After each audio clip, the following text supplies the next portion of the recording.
Good evening and welcome to Showtime TV. I'm your host, OmarRashada, joining us live right here, Tuesday, September the 13th, 2022. It's election day, but we're still here. We all voted, hopefully, but we're still here. We didn't allow the elections to hold us back. I got some great artists. Today's topic of discussion is artists from different genres. And man, we got some big shots here this evening. I'm a little nervous. I'm scared. I got all these big shots I got to interview. But nevertheless, we have a musician here. We have a writer, public speaker. We have a visual artist and a stage manager. Woo! All right, all right. Ladies and gentlemen, good evening. And thank you for being a guest on tonight's program. Thank you for having us. And ladies and gentlemen, this evening I have with me live on Showtime TV, I have Samantha Hollins, I have Janice King, and I have Pastor Mark Hopins. We're going to start off with Samantha. If you can introduce yourself in terms of what type of, as an artist, what is it that you do? And how long have you done it? Hello, I am Samantha Hollins. I go by the stage name of Ghetto Songbird. I'm a rock and roll singer, songwriter, guitarist, producer who has been performing internationally and nationally since 2001. And recently, I started my own digital magazine called The Culture Rock Griot. So I'm enjoying that journey of being a journalist. I actually went to the Art Institute of Philadelphia to study music and video business, but I'm just getting to use that knowledge and experience now with the Culture Rock Griot, theculturerockgriot.com. Nice, awesome. nice. That's awesome. Okay, we have a visual artist / stage manager, Miss Janice King. I want you to let the audience know how long you've been a visual artist and what type of artwork do you do? Okay, hello everyone. My name is Janice King and I emerged as a visual artist at the tender age of 60. And that was 5 years ago. And I realized that all my life I had been holding that back after having many stops in life, and had the realization during healing that an artist had been within me all of my life. So I started painting, and I do actually some of everything. I do abstracts, landscapes, paint from life, from different experiences, different things I see in the environment. Most of the paintings I started were on women because I'm a woman, and hey, we're beautiful. We're the mothers of the earth. And regarding the art, I've had exhibits, give paint parties, fun paint parties. And I was recently honored with the opportunity to be a stage manager for OmarRashada in his stage play, 3 Men, 3 Women, The Stories of 6 Strangers. I am also a radio show host, and my show is called The Wilmington Renaissance. And as an artist myself, I give voice and special appearance in the studio to an artist of any genre, whether they're musicians, dancers, singers, painters, videographers, etc. So my plans for the future are to start my own podcast, and I will be working on my book. It's been a long time coming, and that is going to be my focus. I also create wearable art. I have a wearable art clothing line, and I have art products. And I thank you, Omar, for all the opportunities. You are so busy. How do you find time to sleep? Believe me, I've learned now to make the time. So my days are full, and I tend to go to bed early so that I can rise the next day and hit the ground running. That's awesome. That's awesome. And make a planner for your days. Make sure you're plenty of rest, because all the work you do, you got to be wide awake and strong. Absolutely, absolutely, yes. Okay, Pastor Mark, you're a public speaker as well as an author. You want to talk about the things that you do? Yes, sir. Yes, sir. Yes, sir. Thanks again for having us on here. Yes, I am a public speaker, a motivational speaker. I do. I also have men's conferences. That's something that I've been focusing on. I haven't had any lately, but the past few years back, I've had a few men's conferences to strengthen us men. That's something that I believe that we need. And then also I am an author. My book is, it's probably backwards, but it's What's Stopping You? What's stopping you? I love that. Yes, what's stopping you? And that was a question that I've had to ask myself. You know, the book came to fruition about 3 years ago, but God put it in my heart even 3 years before that. But I found myself having to ask myself, what's stopping me? You know, I'm trying to move into my destiny. I'm trying to move into my goals. I'm trying to move into the thing that God wants me to move into. Yes. Whenever those roadblocks come, you know, what's that thing that stops us from moving forward? Sometimes, you know, we have fear that stops us. Sometimes we even have fear of success. We have fear of failure. We have fear of success. You know, sometimes, you know, that fear of success, sometimes, you know, if I succeed, I'm going to have to continue to succeed, you know, so success pushes you even further.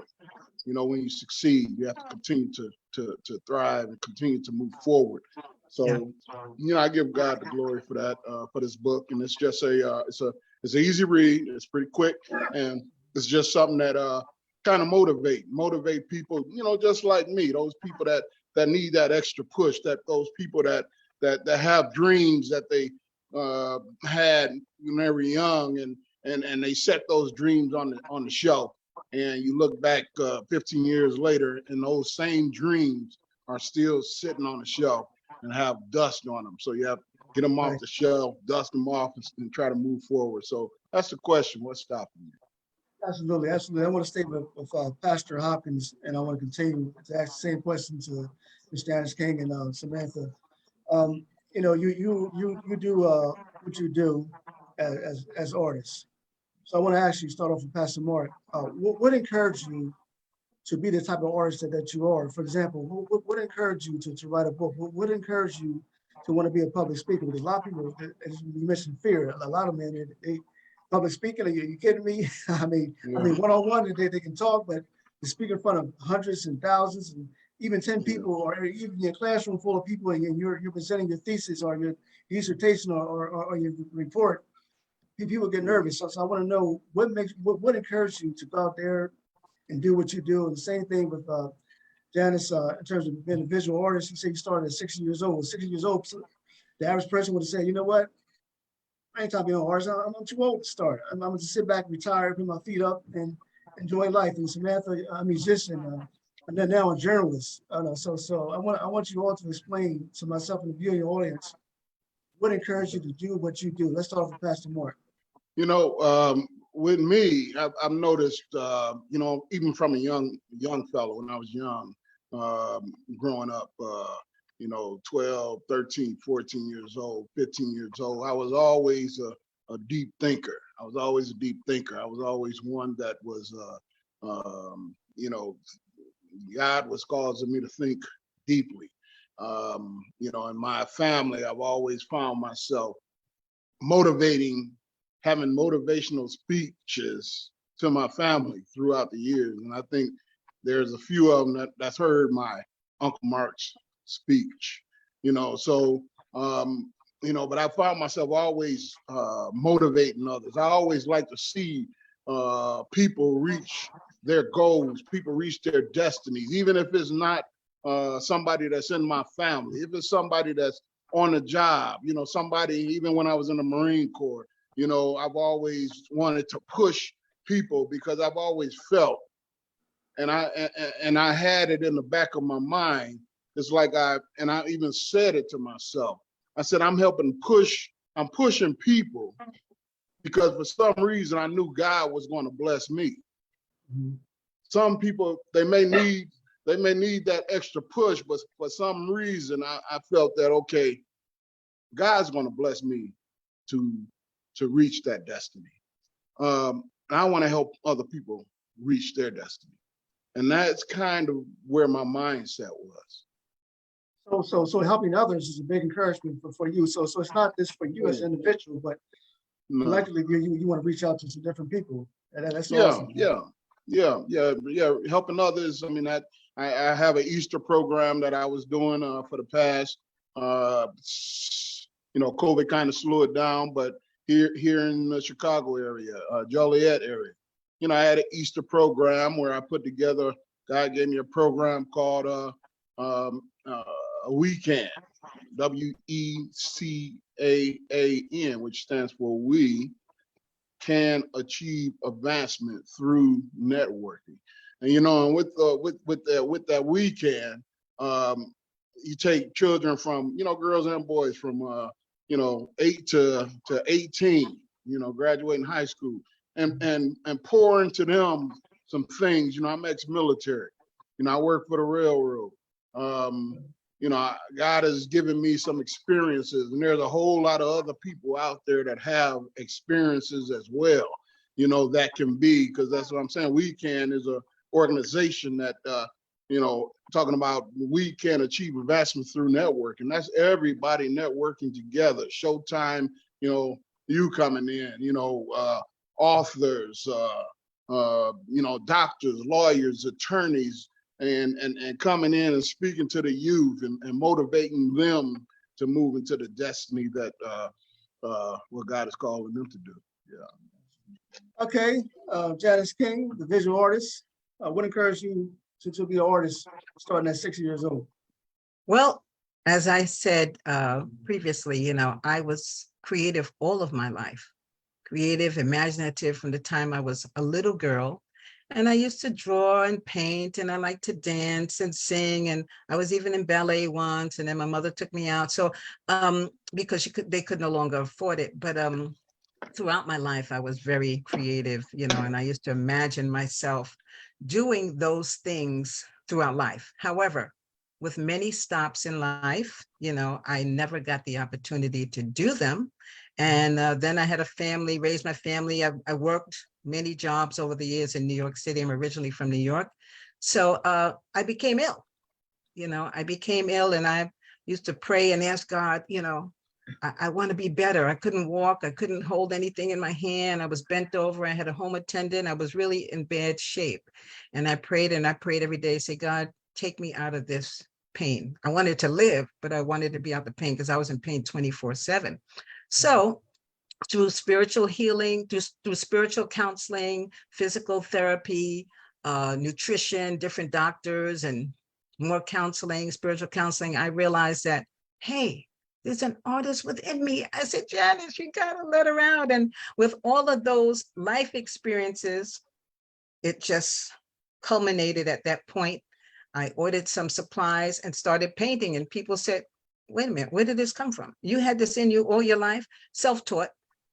And so I paint, I create, I imagine what I create sometimes. And that's my incentive for other people, that it's never too late, never too early to start. Unfortunately, I started at that point. That was the time for me to do it. So I encourage people who are my age or older and even younger, if there's something that's within you that you've always wanted to do it. Don't put it off. Those naysayers who say, oh, artists don't make any money, writers don't make any money, go into business. And that's what I did at an early age when I graduated high school. I went into business because that's what everyone told me to do. So, trying to please the family and, thought they knew what's best for me. That's what I did. But I do encourage people to forget the naysayers. If there's something you want to do, go ahead and do it. Life is for living. And in order to enjoy life, you have to experience it. And I'm living my life now. So I'm so excited with all the things that I'm doing. And this is it. So there's much more to come. On the top of the program, you mentioned also that you are a radio host, 95.3, right here in the city of Wilmington, Delaware. Yes. Being a radio host is also new to you. I don't even know if you got a year in yet. So, No. So when Mr. Kerry came to you and said, hey, here's an opportunity. I don't know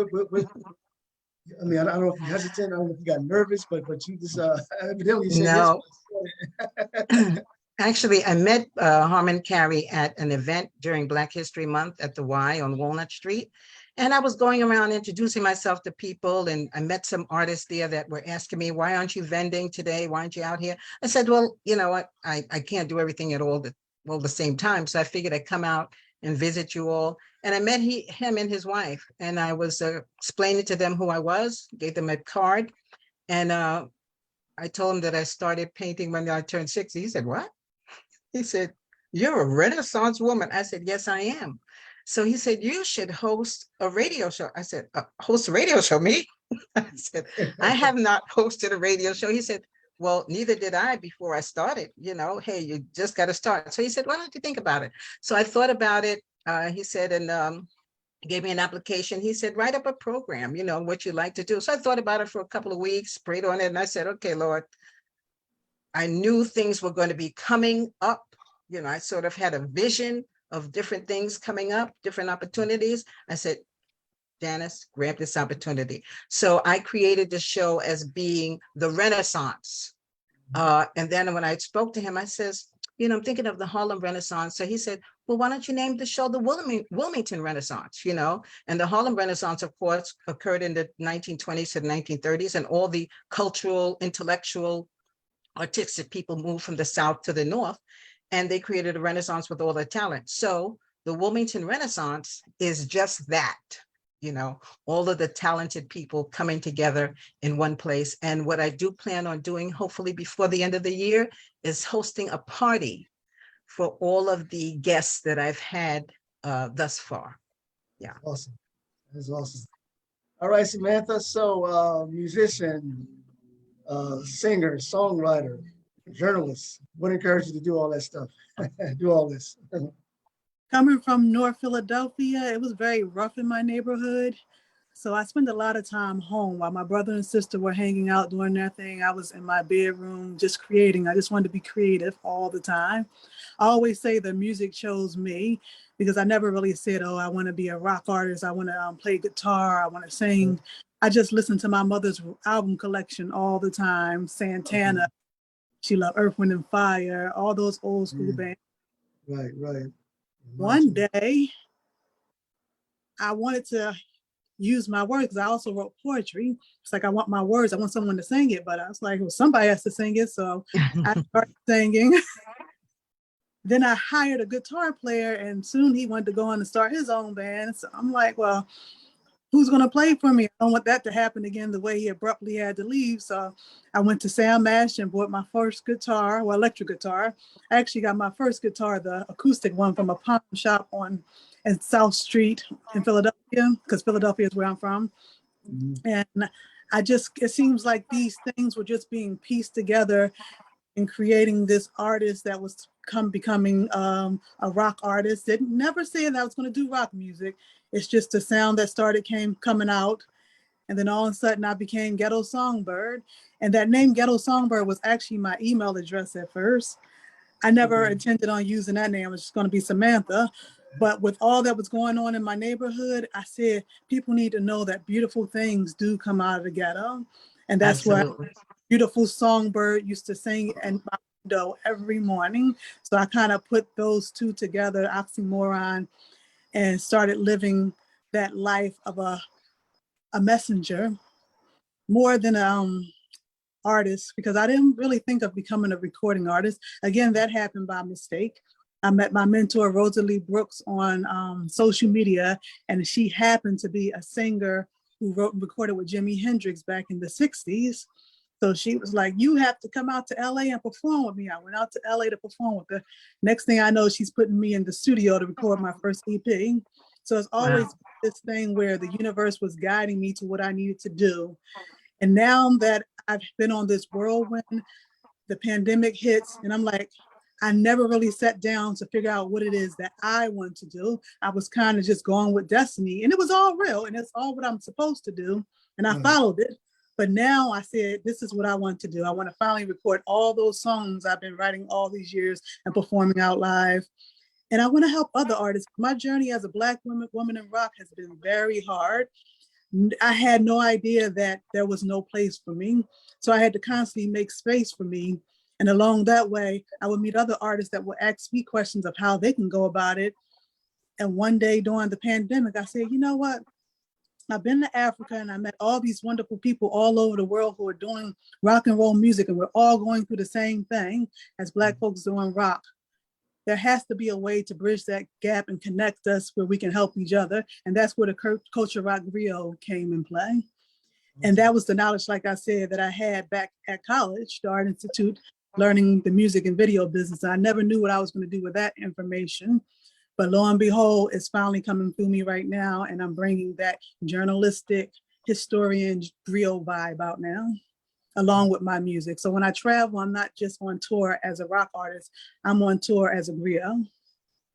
You know, I think you're the only African-American female that I'm aware of that plays guitars. Now, on a national level, I think there's Tracy Chapman, I believe, and Indy Irie.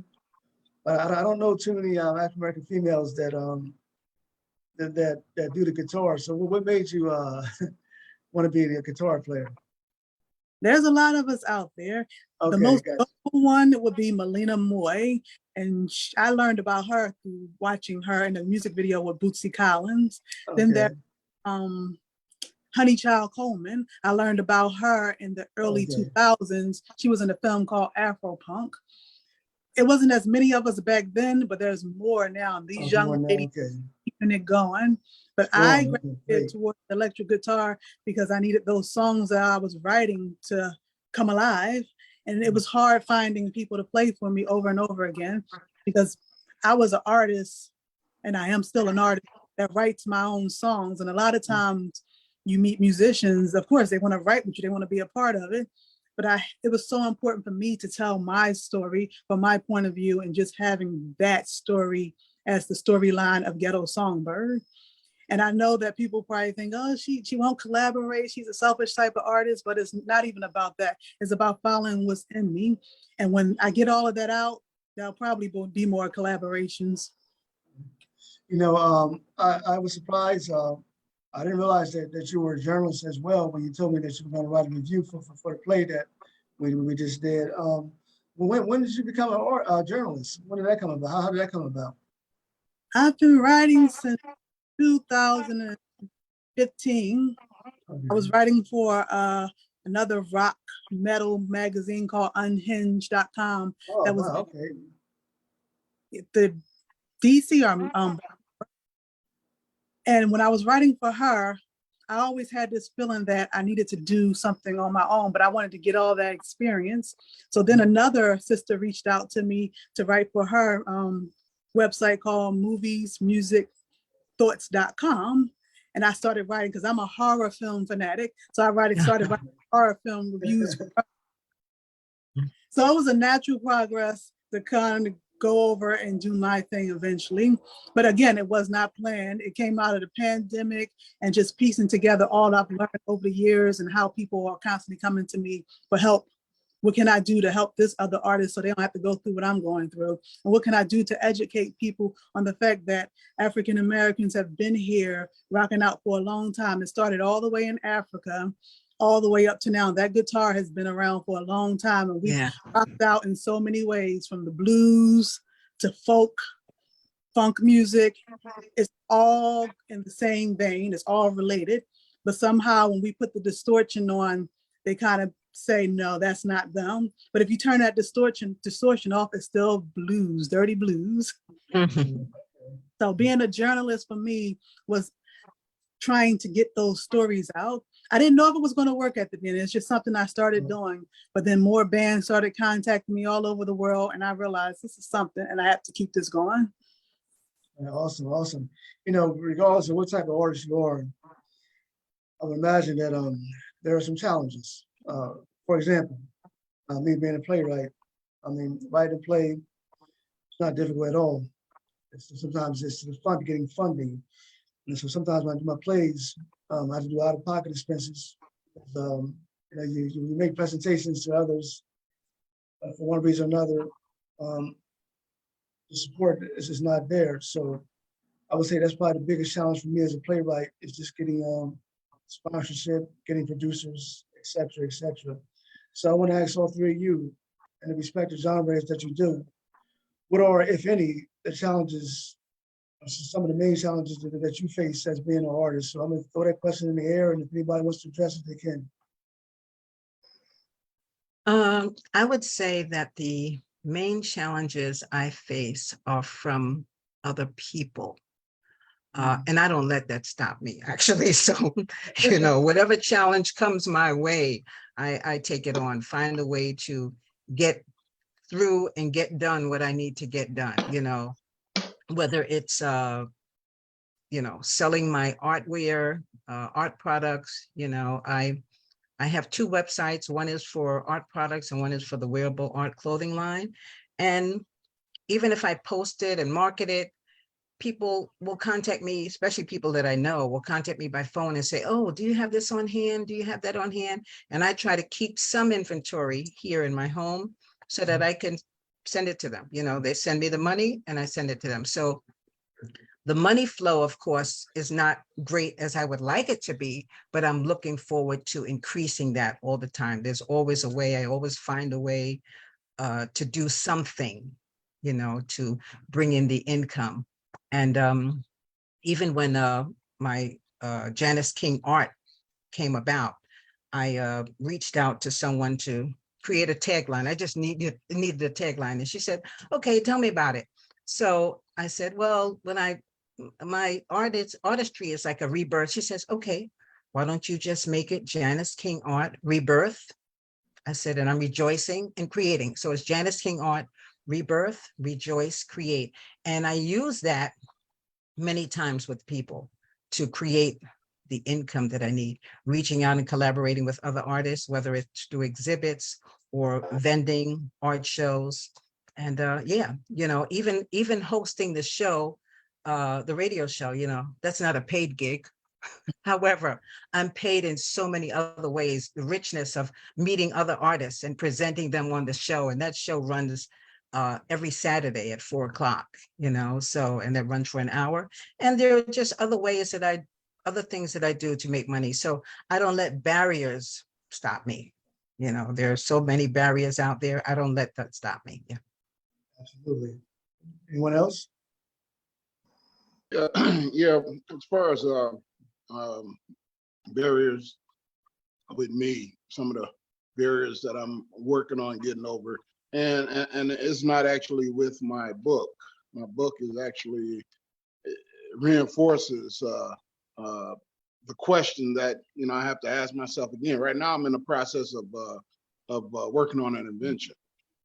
So and I've been in the process of working on the invention for actually the past 3-4 years, and I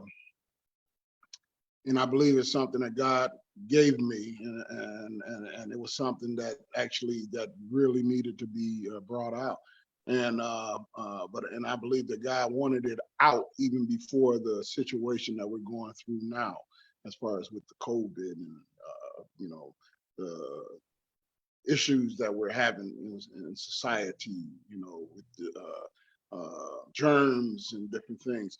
But one of my, in that area, the biggest thing that's stopping me, and I believe that I'm starting to get over it, but is the thing of releasing the idea to people and having it taken. So, that was a very big barrier in my life that, I didn't want to release it, and I didn't want to really want nobody to know about it. And, that kind of, slowed me up from moving forward with it. So now I think I'm in the process of, I got to ask myself again, that's why I wrote this book, because we have things that we want to do, and you got to ask yourself, what's stopping you? What's stopping you? And, a lot of times we can do, if we put our minds to it, there's nothing that we can't do. There's nothing. I mean, especially if we got God on our side and it's a God idea, there's nothing that we can't do, if we put our minds to it. So I'm at the point now where sometimes you know what needs to be done. You know what you need to do, but then time can be a factor. Do you have the time? I work pretty hard. I'm a hard worker. Sometimes when I get home from work, I go pretty much, I'll eat something and I'll go straight to bed. So it can be, 8 o'clock, 7 o'clock, and I'll be in the bed, and I'm on call 24 hours a day, so I can get called out at 3 o'clock in the morning, 4 o'clock, 2 o'clock in the morning. So you never know when you're going to get called out. So you got to always be rested, because you're driving, and my territory is like, probably 150 miles of territory that I have to travel, in between. And so you never know where you're going to be if you get caught out, and you have to be safe. So that's been a big issue, because I really don't have the time sometimes to, sit down on my computer and make things and do what I need to do. So, because I'm looking at trying to get my rest. So time is another factor. So. All right, Samantha, is there any challenges that you have to face or work on in terms of overcoming? Yes, that time thing for me has been so true. Yeah.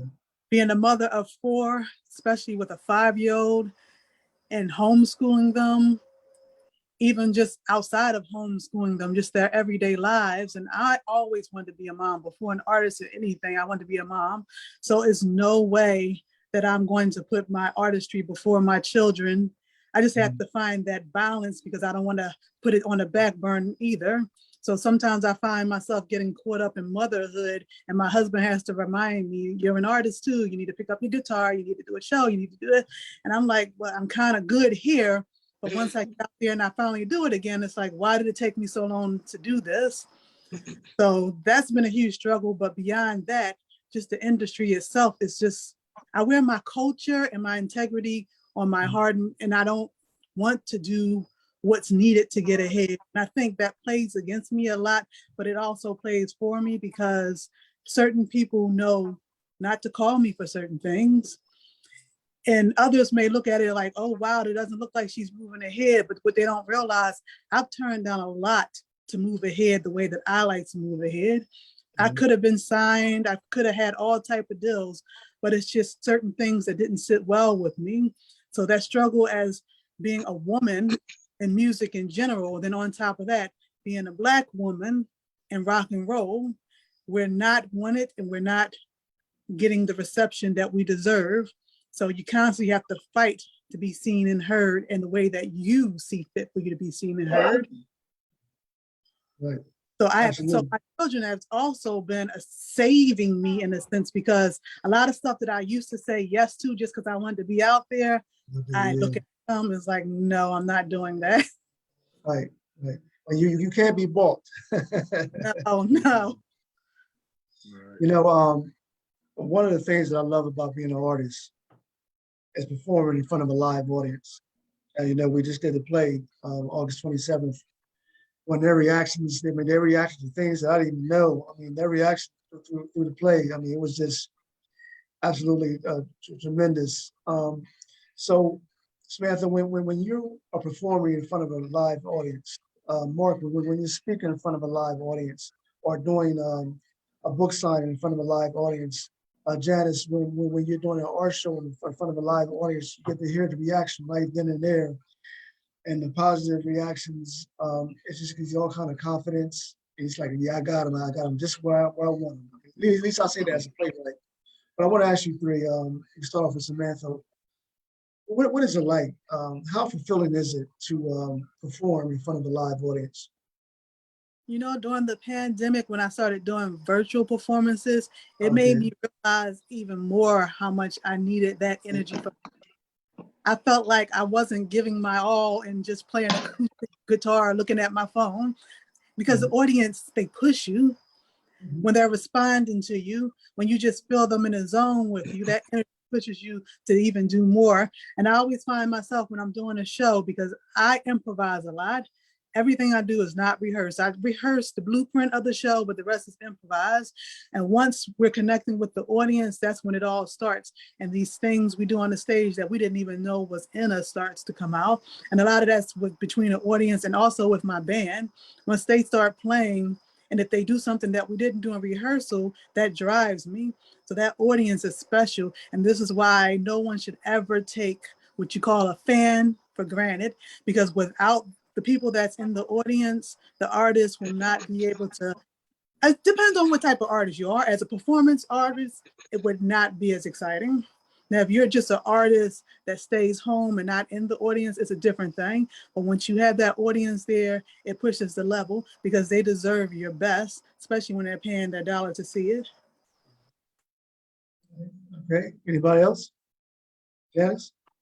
Yes, I would say that being out in front of the audience, you know, when I did my first exhibit, I was so excited. I was like, oh my goodness, this is what I dreamed of, you know, and that being there gave me more confidence, you know, being in front of people, having them look at my work, admire my work, and I create the work to be admired, you know, to emote something from the person that's looking at it. So that gives me some more incentive to be more confident, to be more open, to be more receptive to the people that are there. And I explain to them if they ask me what inspired me to do that particular piece, I tell them what the story of that piece is. And it's really great to be out there. And going back to the stage play, let me just say that I was at the stage play to be the stage manager. And then, of course, I had the opportunity to have some speaking parts. And that was like, oh, it was so exciting for me. You know, I actually dreamt of that years ago, Oh, wow. Omar. So that was, yes. So that was really exciting for me. I can remember growing up and one of my friends' mothers used to say to me, she said, you know what, you're going to be on stage one day. You're going to see your name up in lights. And I'm like, because I used to always do some things, you know, creative things. And so for me, that was really like sealing the deal. Okay, I had this vision and here I am. So yeah, I just have, you know, in me so much more to bring out. And this is my time. You know, I've raised my sons, they're grown. So I can do virtually whatever I want to do, you know, and it's all good. And, you know, artists, all of us are artists, you know, and artists really run the world. You know, we create so many things, not for ourselves, but for others to admire. So that's what I enjoy. Yeah. Okay, Pastor Mark. So when you do your book signings and when you're speaking in front of the public, what's that experience like for you? Well, I'm as far as the speaking, and even with the book, when I'm talking with people about the book, I haven't had any book signings yet, but Oh, okay. I thought you did. yeah, I really I enjoy. I like to hear what they thought about the book. You know, how they felt about it. That it is something that's I love to get the feedback. I love to get feedback from people saying, "Oh, this is a great book." I had you know, a gentleman tell me, you know, this is such a great book. I gave it to my daughter to read. You know, so it's nice to hear people, you know, that you know, take your work and they appreciate your work and appreciate it to the point to where, hey, you know, I enjoyed this. I think somebody else needs to read this book, you know. And as far as speaking, I really, it's same thing. I really enjoy having the audience attention, you know, the audience reaction to what I'm saying, that they're really into what I'm saying. You know, when, you know, it really, you know, it motivates, you know, the speaker, I think, even more when he knows that the audience out there is receptive to what he's saying and they're hearing what he's saying and what he's saying is actually motivating them, you know, or inspiring them, or, you know, giving them something to, you know, to think about. I was actually talking to a lady. I stopped and talked to a lady at a fair once, and we got to talking, and you know, and I think I talked to her about 10 minutes, and she was like, "Well, you already, I've already encouraged just by the conversation that we were having, you know." So it's just, you know, I think that God is, that's what He's put in me, just to be an encourager, and a motivator, somebody to try to push whoever it is into their destiny. Yeah, one of the things that I really love and enjoy is networking with other fellow artists. You know, for your example, Pastor Mark, quite sure you've been in programs where you met different authors as well as different public speakers. Yes, Janice, yes. I'm quite sure that there were programs where you met different visual artists, perhaps maybe even radio hosts.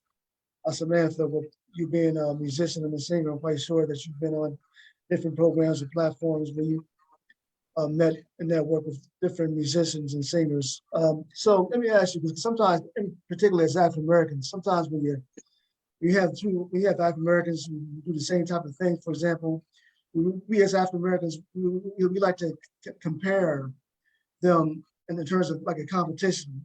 For example, the Nicki Minaj versus Little Kim, Luther Vandross, who's a better singer, Luther Vandross or Marvin Gaye, who's a better visual artist, who's a better dancer, who's a better guitarist or saxophonist. Sometimes we want to compete against one another. No, there are others who try to compare us to one another instead of uniting and networking, coming together. So I want to ask you three, what is it like being in the presence of artists who do the same thing that you do when you're out at different platforms, to different programs, etc.? Who wants to start? Anyone? Okay, I'll start. So for me, I mean, I enjoy meeting other artists, you know, whether they're especially visual artists who are painters, you know, because there's so much, there's an enormity of work out there, beautiful work that people do. And I admire their work, and I'm like, oh my God, Janice, you've got, you know, some of them have set the bar. And I consider my work great because, hey, I do it. I'm self-taught. You know, lots of people have gone to art schools, and that's fine. I didn't get that opportunity to do that. But I don't look at it as a competition.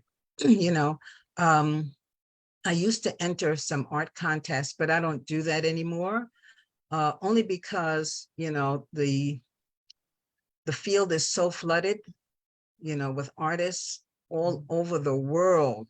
And I've met people from different parts of the world at different events, and it's great seeing their work. So I don't find myself competing with them in any sense at all. Each one of us has something to offer. Each one of us are different. And I consider my work to be great. That's my opinion, and that's what I'm holding to because it's my work that I create. I like their work too, and their work is great. So I don't compare myself with other people. I've learned not to do that. I've done that most of my life prior to age 60. And so I'm in a whole different sphere now. And I know that I'm a child of God. The universe has so much to offer me, and I'm taking every opportunity that I can. Yeah. Well, let me ask you a follow-up question. Samantha made a point earlier about the African American females coming together and growing in the rock and roll industry. So when you see a fellow female artist, in particular, a fellow African American female visual artist, does that give that extra? And it's like, oh man, it's a sister look just like me that's doing what I'm doing. Well, you know, they have something that I can relate to because they're African American, they're female, and I love their work. You know, I give compliments to many artists that I meet, and I love their work. I don't hold any particular malice against an artist because they're visual, they're African American. As a matter of fact, I cheer them on, you know, Yeah, that's my particularly. question. Yeah, that was my question. Not competing against them, but just seeing another female African American artist that's like inspiration for you. Yes, it inspires me, number one, because lots of them have been painting longer than I have, so that's an inspiration for me. And I also compliment them. I'm proud to be a woman. I'm proud to be a Black woman. I'm proud to be an artist, and I'm proud to be in their company. When I'm in company of artists, artists have a different flavor. They have a flavor that's all their own. And I love that, so I love the arena that I've entered into. And yeah, it's really great. Okay, Mark, Samantha, where wants to go next? I cringe at the whole competition thing. I stay away from it. Yeah. Unfortunately, for some reason, a lot of people want to compete with me. It's something about that electric guitar. It just makes someone compete. But I stay away from it. And it's not always women for me. It's a lot of guys, because a lot of guys feel, I got the electric guitar, I play harder, I play this. And they try to teach you and school you like you don't know what you're doing. It's so aggravating, but at the same time, when they're trying to critique me, I listen anyway. I'm a listener and I love to learn. So whether they're criticizing me in a good way or critiquing me so I can grow, I don't know. But what I do know is I'm going to take what you're saying, dissect it, and I'm going to implement it in what I'm doing. Because as a guitar player, I don't want to sound like my heroes. I love Jimi Hendrix, but he did what he did. I don't want to sound like anyone else. I want to create my own sound and my own voice on my guitar. But a lot of people seem to have a problem with that. They want you to play like how other people played. And if you're not playing like that, then you're not doing it right. So a lot of times I have to take a step away from that energy so I can focus on who I am, what's coming through my soul, because competition is just not where I'm at. I don't like it. It makes me feel very uncomfortable. And I try my best with my Culture Rock Griot platform to celebrate other women, celebrate other artists in general, so we can all see that we're uniquely divine in what we do. There's no one that can do what you do better than you. Right. So no need for competition. Hey, Pastor Mark, you have a word or two on that? Yeah, same thing. I'm as far as the book, I've been an author. I've met so many people that a lot of people that go to my church are releasing books. God is giving them the ability to release, become authors, and writing their first and second book. And and that's just 5, 6, 7 people right offhand I can think about.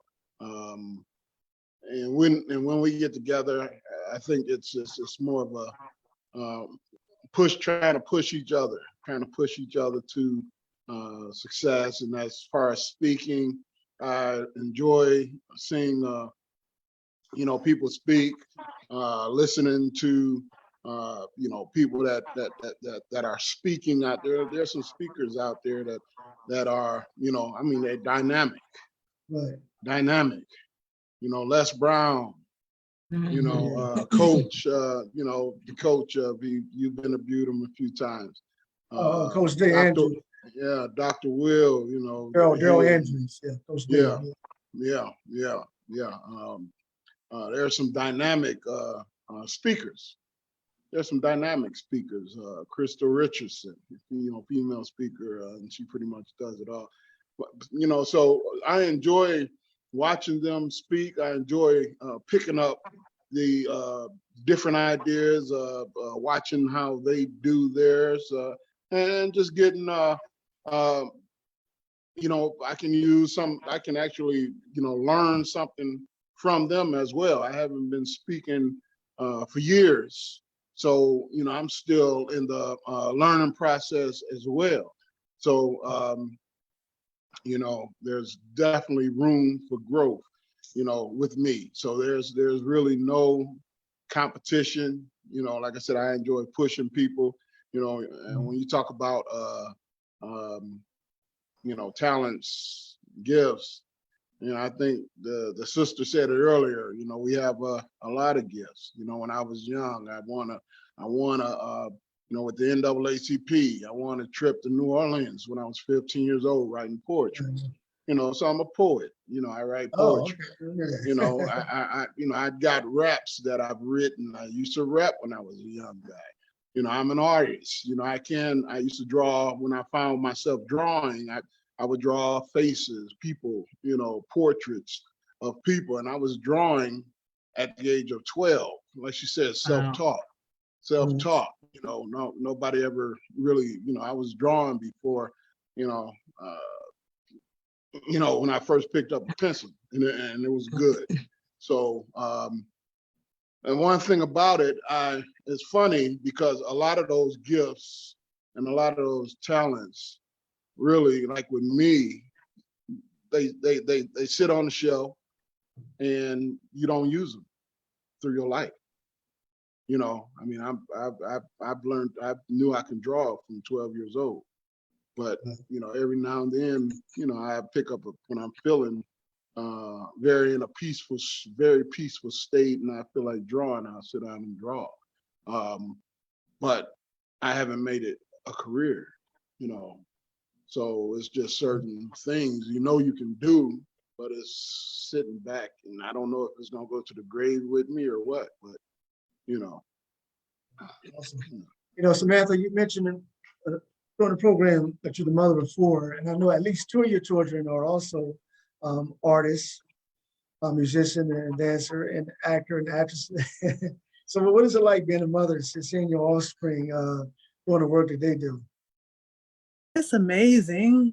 I mean, I knew it was going to happen, but you never know. And I never wanted to push them to do it, but I could see it, like we're at rehearsal and they're always trying to chime in. We have to tell them, no, don't do this, don't do this. But one day we decided to just let them join us, and they've been finding their own voices. My daughter doesn't want to be the next ghetto songbird. She likes to dance. She likes to model, act, take pictures. She loves to do video. Okay. My oldest son, he has his own thing. He's an artist. He loves to draw. He loves draw characters like Sonic. He loves to act. He loves to model. He loves to sing and play his keyboard. Then there's Jimbe, who actually plays in the band. Oh, okay. He loves playing drums and percussion. He's like every day, all day about his drums. I guess that name chose him Jimbe because I had no idea. And then there's the little guy, 5-year-old Ikembe. He looked at a poster recently. He's actually born on Michael Jackson's birthday. He looked at this poster of my band recently. He said, well, how come my face is not on here? I'm in the band. Like, you're only 5 years old. We let him come on the stage. We let him come on the stage, and he actually did an excellent job. He's a character. I definitely think he's going to be an actor. Watching that journey, because I've never thought of acting or anything. So this is all of them, what they want to do. And I love that they're finding their voices and not trying to do what my husband and I do. Because my husband, he's a drummer as well. He's a singer, songwriter, musician. Yeah. That is so awesome. So I want to ask you all, in terms of being an artist, who are some of the, give me about 2 or 3 artists that you admire, that do the same type of thing that you do. And what is it about what they do that makes you admire them so much? Let's start off with Pastor Mark. Okay. One is I like Anthony Robbins. I like Dr. Will. There's a Dr. Will that I listen to. Coach Andrews, Crystal Richardson. There's a few of them. And as far as preaching, you got T.D. Jakes. I enjoy listening to him. It's just motivating to look at them and hear what they're talking about. Kind of encouraging, some things that they're doing in their life that kind of pushes them forward. Some things I notice, things that they're doing that I can do as well that will help me on my walk as well. So. All right, Janice. Yes, I can say the first artist that I met, actually, the first female visual artist, multi-award winning artist, is Eunice Lafayette. And I met her when I first started painting, and I went out and introduced myself to the community. And she was the very first artist, female artist that I met. So I admire her for who she is and what she does. And actually, she's coming up on her 7th anniversary of the gallery, coming up on the 24th of this month, the 7th anniversary celebration of the Fake Gallery. The next artist that I met is Demetrius Bullock, a male, and I admire him and his work. So I selected those two because those are the first two artists that I met after I emerged. And I can say that I admire all artists. There's not one that I don't admire. And let me just say to Samantha, you know, I admire you as a mother. I admire you as a woman. I admire you as an artist, and particularly as a mother whose children are into the arts. So, you know, you can see it when you all get together. I remember when I first saw you performing, and that was at the Academy for Peace. That was, I think, last year or maybe the year before. And I was so amazed that every one of your family members were part of that band. And I was like, wow, look at this. So, you know, I admire all artists. Yeah. Thank you. You're welcome. All right, Samantha, you up? Okay, first we'll start with the creator of rock and roll, Sister Rosetta Tharpe, singer, songwriter, guitarist. She's done it all as far as the old school style of rock and roll. And she's from Arkansas, but she actually lived in Philadelphia.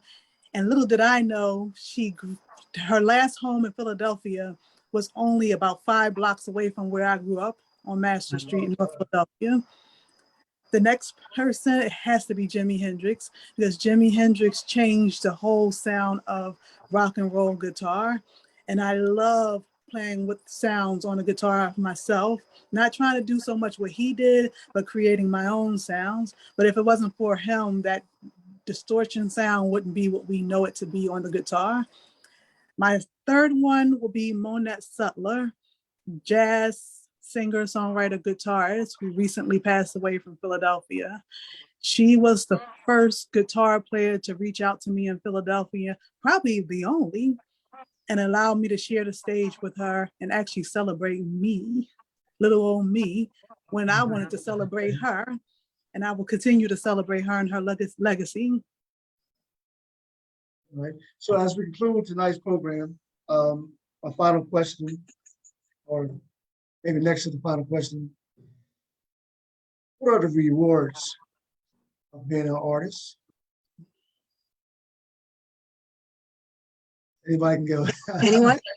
Okay, for me, the rewards of being an artist are, I would say, the rewards are happiness. You know, I can say unequivocally that this is the first time in my life that I'm totally happy.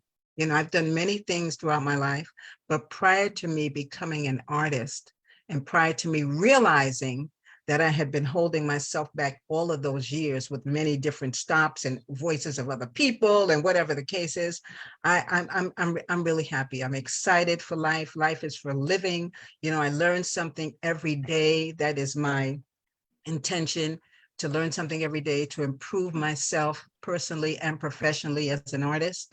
And you know, that's rewarding. Rewarding also is meeting other artists and we encourage each other. You know, so those things are rewarding for me. The reward is my health. You know, that was something that I had struggled with about 8 years prior to me emerging. I was really debilitatingly ill. And I used to say, Lord God, there's something that I need to be doing and I'm not doing it, because I couldn't use my hands, you know. And as I couldn't use my hands, could hardly walk. And as I got better with this realization of, okay, Janice, it's art. There's the artist that's within you that you have stopped all of those years. So the whole thrill of being alive and enjoying this life and happiness is the reward for me. Pastor Mark. Okay, yeah, I say the reward for me. And one thing I did want to mention real quick about one thing I admired about one of the gentlemen, Dr. Will, Black guy. I'm gonna throw this out there real quick. Black gentleman, then wrote 52 books. And when I heard that, I think that blew my mind. I'm like, whoa. you know, and that kind of encourages me to continue to write. But the rewards for me, one of them is that I, you know, thought that crossed my mind is when I leave this earth, when it's time for me to go. One thing I can say that's a reward is, you know, I don't know when God is coming back. I don't know when, you know, this is all going to end. But when it's time for me to go, I can say that there is something that I left on this earth that's going to still be here, and it'll be here for generations, through generations, through generations, through generations, through generations. And you know, this is one thing that wasn't taken to the grave. You know, that is a reward. And then one other reward that I really enjoy is seeing the smiles on people's face. Seeing the smiles on people's face. I've given away a lot of books. There's a lot of people that bought them from me, but I'll find myself, you know, just giving them away, you know, and, you know, take pictures with the people, them holding the book, you know, and that seems to be a nice reward for me. Hi, Samantha. Well, I'm not gonna lie, being able to do what I love and get paid for it, to be able to take care of my family, that's so rewarding, because I could be doing something that I don't love to make that money, or as many people go down the road and do things that they shouldn't be doing to make the money. So it's a blessing to be able to do what I love and make enough money to help take care of my family with my husband.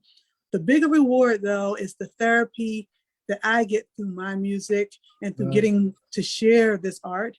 While others are telling me that I might be inspiring them and that what I sing or what I play is motivational to them, it also helps me, because without my sound mind, I can't create and give them what they need. And it's always an exchange. And I love connecting with people, actually being able to travel the world and see things that I never thought I would be able to see and witness with my own two eyes, and be able to connect with people who speak different languages, but we understand each other through the universal love of art and music. That is so rewarding. And to be able to share other people's stories that are going through similar things as I did, and I'm still continue to go through, that's rewarding. Like the brother Mark said, that legacy is so important. Generational wealth can be financial, but it can also be that culture and that story that you passed on that's going to continue years after years after years. I hear my children sometimes saying, well, when I have my children, we're going to tell this about my mom, and they're going to say this about their grandma. It's like they're already thinking that far ahead. And I wasn't thinking that far ahead. I already knew what I was going to say about my grandmother. I'm actually telling my children those things about my grandmother who's no longer here. So that legacy is so important. And to teach others as a community how to build that legacy, because I can't be good knowing that I just have that information, sharing that information so we can all thrive and leave those legacies for those who come after us. Awesome. All right, so I want to give each and one of you an opportunity to leave your contact information for those who are watching and they want to get in contact with you. So we'll start off with Samantha. If you could let the folks know out there, how can they contact you? All right, first I want to do a little quick plug. The People's Festival this Saturday, Bob Marley tribute. I'll be performing with my Rocksploitation band at 2:30. It starts at 12 o'clock. And if you come out there, we can connect. But you can also connect with me on all social media platforms: Ghetto Songbird on Instagram, Ghetto Songbird on Twitter, on Facebook, Samantha Hollins, and I also have a Ghetto Songbird page. And you can find the culturerockgriot.com online as well. Please do connect, and you can go to Bandcamp and look up Ghetto Songbird for my music. Peace and love. All right, Pastor Mark. Okay, yeah, if they want to connect with me, they can, on Facebook, Mark Hopkins, just my name, Mark, M-A-R-K Hopkins, H-O-P-K-I-N-S. They can see me there. Also, I do have a website for Weekend, W-E-C-A-A-N, Weekend Online. they can go to that website and you know, they can see what I'm doing there. If they want to request me to speak, they can through Weekend online as well. And then also, if they want to buy the book, you can also get the book through Weekend online. Or either you can email me as well, mahopk@hotmail.com. Again, mahopk@hotmail.com. All right, Janice. Yes, okay, so people want to contact me, they can contact me through Facebook and Instagram at Janice King Art. I also have a couple of websites. One is www.janicekingart.com. I also have a wearable art website, and that's with Le Galeriste. That's LEGALERISTE.com, or you can DM me at janicekingart.com. All right, please like, subscribe, and share. To those who are watching, and to my guests, thank you for being guests once again. I'm quite sure we'll connect sometime in the future. God bless Thank you, Omar. Thank you, Thank you Omar. so much. Thanks again. Everyone have a good evening. You too. All right, have a Thanks. good one. Bye-bye.